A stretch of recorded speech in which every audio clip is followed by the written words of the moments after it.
Tea for Two, a dream in shards, on finding our way through grief. I would have wanted her to have one. We would have poured each other violet-colored waters and nibbled on chrysanthemum petal canapes.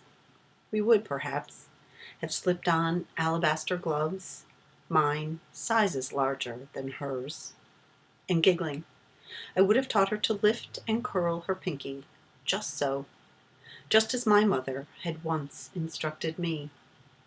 That is what mothers and daughters indulge in, afternoons of make-believe teas and the whisperings that go with them.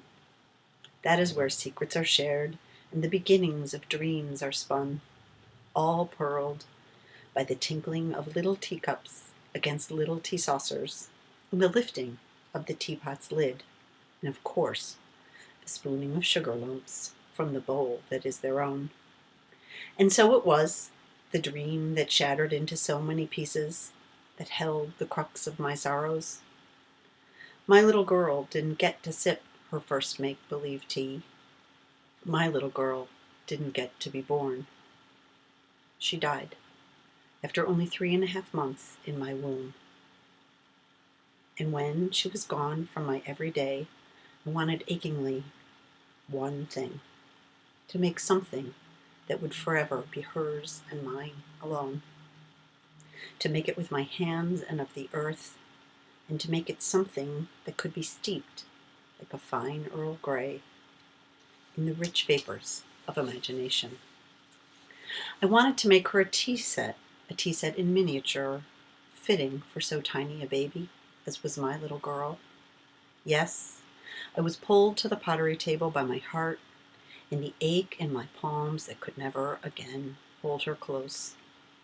And there, in a clay-spattered studio housed in what was once a livery stable, I perched my heavy heart on a potter's stool. I'd signed up for a Sunday afternoon's class.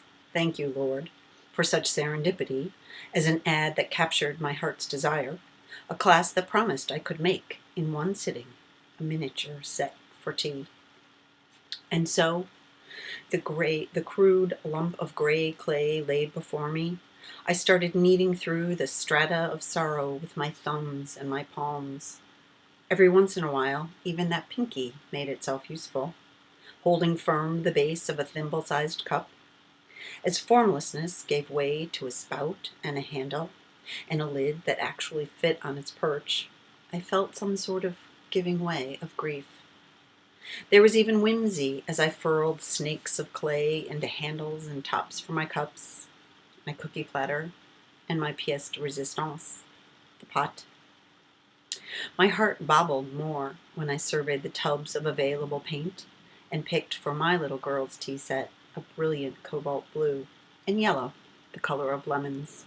I'd wanted sunshine, but lemon had to do.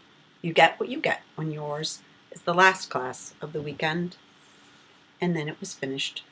Not perfect, not without dribbles of paint and wobbly handles, a fitting end to my labor, so like life itself, so especially now. Tears washed finally over my tea set. They wouldn't stop, and I couldn't bring myself to try. I was letting go of something so much bigger than my pot, my platter, my cups, and my bowl. I had to leave it all there to be fired, I found out. And the pang of not wanting to leave yet another something behind was not a little thing. It should be ready any day now, my cobalt blue set, with the lemon sunshine beaming from its platter. Maybe, just maybe, there will come an afternoon when I pluck chrysanthemum petals from the garden and sprinkle violet drops into a teapot of water. And I will raise a cup to the heavens, and just for the love of it, curl my pinky just so.